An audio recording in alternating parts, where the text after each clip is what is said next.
Okay, so let's get into what this article had to say here. Bill Simmons has never been shy about making bold claims, and his recent comments about Michael Jordan's influence over NBA referees have stirred up quite the debate. On his podcast, Simmons stated that Jordan had the referees in his pocket, comparing the treatment he received to the kind of reverence Beyonce commands when stepping on the stage. It wasn't just about Jordan getting favorable calls, it was about the way referees idolize him, something that Simmons believes adds to his GOAT case. The best I ever saw when it came to dealing with the refs at games over the years was Jordan. But I think there was so much star power with Jordan that it almost helps his GOAT case, if you're talking GOATs. The way the refs were in his pocket, I'm not even talking about him getting calls. I'm talking about those dead spots when people were shooting free throws or before the game. These guys treated him like Beyonce walking on the stage, like they were in the Beehive, especially in the last 3 years after he came back. He just had a command of the fans, the refs, the entire room. He got every call he wanted. If he was upset at a call, he could just say whatever he wanted. If he was yelling at a ref, the ref would actually look bummed out like, oh, Michael Jordan doesn't like how I'm reffing today.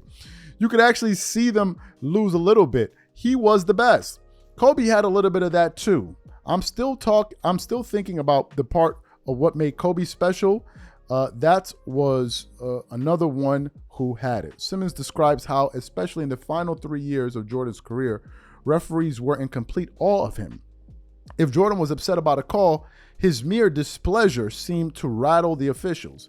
He didn't just get away with arguing with calls, his frustrations visibly affected the referees, almost as if they felt guilty for disappointing him. Simmons' observations highlights an important reality in the NBA. Superstars often receive favorable treatment. This isn't unique to Jordan, but Simmons argues that no one commanded as much respect and control over officials as he did. While some might see this as unfair, others believe it's simply the result of Jordan's larger-than-life presence. What are my thoughts about this? I'm laughing. I'm gonna tell you why I'm laughing. I'm laughing because I was reading it as I was reading the article. I was thinking about that clip. Not sure we can play it. I think it's NBA footage, but there was this clip of when Jordan was playing with the Wizards, and Jordan gets called for the foul. The ref walks up to him. He's like, "That's not a foul." He's like, "Jordan, that's not a foul. That's not a foul." And then the ref goes. Then he walks up to him. He's like, "But I believe you. I believe you."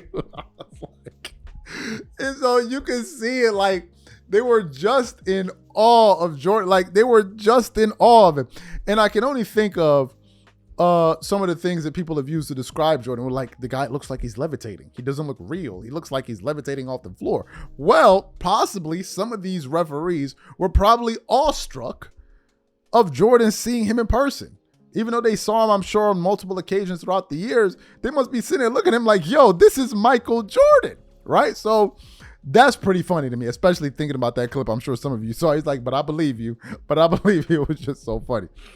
But anyway, back to what Bill Simmons is saying. When he talks about having the refs in his pocket, I don't think he means paying the referees. It just means what he described. He had this control over the room. It's because he's the GOAT, dog. Like, come on. Like, this is so easy. Obviously, these guys were in awe of him because of his GOAT status. You're not genuflecting at somebody if you don't believe, like, this dude is the real deal Holyfield. He the real deal. So for refs to be like, "Damn, son, that's Jordan." I'm like, this is Jordan. That should tell you about his impact and his prowess over the game. So to me, there's no surprise there. I don't think Bill Simmons is saying that Michael Jordan paid off referees, right? Unless we want to go through a conspiratorial door, then we can all go through the conspiratorial. Then we can all start speculating on various things. Did LeBron use PDs and all that other? If we want to go there, I don't have any proof of this. So I'm not gonna do it, right? And I think it's best you don't do it because we can definitely do that. So I don't think that that's what he's saying. I just think that he's talking about just the sheer, unadulterated, raw star power of Jordan.